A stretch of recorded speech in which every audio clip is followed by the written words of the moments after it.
അപ്പൊ നമുക്ക് നോക്കാം അല്ലേ? വായിച്ചായോ? ഇതാരാ വന്നിരിക്കാൻ നോക്കി. ശിവൻകുട്ടിയല്ലേ അത്? ആവശ്യമില്ലാത്ത കാര്യം പറയല്ലേ സുഹൃത്തെ.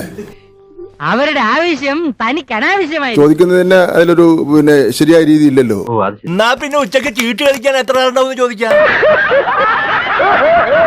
ഒരു കുടുംബസമേതം നിങ്ങൾ കുടുംബസമേതം പോകുമ്പോ അത് നിങ്ങളുടെ സ്പോൺസർ ആണെന്ന് ഞാൻ ചോദിക്കേണ്ട കാര്യം തോന്നുന്നു. ഇപ്പൊ മനസ്സിലായില്ലേ?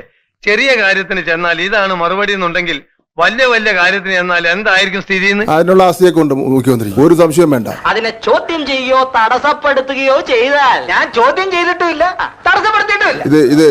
ഇത് വെള്ളരിക്കപ്പെട്ടണമല്ലോ ആണ്. ഒരു തമാശ എപ്പോഴെങ്ങനെ ഇതൊക്കെ കാണാനും കേൾക്കാനും മേളിൽ ഒരാളുണ്ടേ. നിങ്ങൾ അസംബന്ധ ചോദ്യമാണ്. അസംബന്ധ ചോദ്യത്തിന് അസംബന്ധ ഉത്തരം പറയാൻ ഞാനില്ല. പക്ഷേ ഓരോ തവണ രക്ഷപ്പെടുമ്പോഴും ഒരിക്കൽ പിടിക്കപ്പെടും എന്ന് ഓർമ്മ വേണം. കാരണം നിങ്ങളാണല്ലോ കെട്ടിപ്പോക്കിയത്. ആദ്യം മാതൃഭൂമിയാണ് റിപ്പോർട്ട് ചെയ്തത്.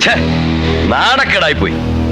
ഇത്രയും പേരുടെ മുമ്പിൽ വെച്ച് നമ്മളെ വെല്ലുവിളിച്ചിട്ട് അവന്മാർ പുല്ല് പോലെ അങ്ങ് പോയില്ലേ? ശരി, മതി. അത്രയും കാരണം മതിയാക്കിയാൽ മതി. അതിനെ സംബന്ധിച്ചു ഞാൻ ഇവിടുത്തെ കുശിനിക്കാരാണെന്ന് വിചാരിച്ചാണ്. അപ്പൊ അല്ലേ ഞാൻ സ്വന്തം മണല്ലാണ്ട് വേറെ ആരെങ്കിലും പണത്തിൽ ആരെങ്കിലും യാത്ര ചെയ്യും. നിങ്ങളെന്താ വിചാരിച്ചേ? നിനക്ക് ഈ ഇളിപ്പാണ് നല്ലത്. എടാ, ദൈവം ഓരോ കാര്യത്തിനും ഓരോരുത്തരെ സൃഷ്ടിച്ചു വിട്ടിട്ടുണ്ട്. അതിന്റെ ഒരു ഉദാഹരണമാണ് നീ. നിങ്ങളെന്തോ പുതിയ പോയിന്റ് കിട്ടിയ പോലെ നാളെ രാവിലത്തെ പത്രത്തിൽ എഴുതാൻ വേണ്ടിയില്ലേ? സ്വന്തം ചെലവിലാണ് പോകുന്നത്. ഭയങ്കരം തള്ളി തള്ളി ഇവിടം വരെ കൊണ്ടുവന്നില്ലേ? ഇനി തള്ളല്ലേ, താങ്ങൂ. ഒരു 6 ഇഞ്ച് നീങ്ങി ഒരു ചുവന്ന സ്വിച്ച് കാണുന്നുണ്ടോ? കാണുന്നുണ്ട്. ഈ സ്വിച്ചിന്റെ കാര്യമാണ്.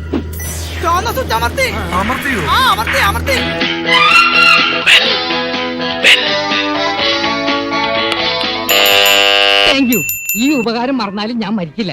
ഇതൊക്കെ എന്ത് അപ്പോ നാളെ നേരത്തെ തന്നെ ഇങ്ങോട്ട് എത്തണം കേട്ടോ? ശരി.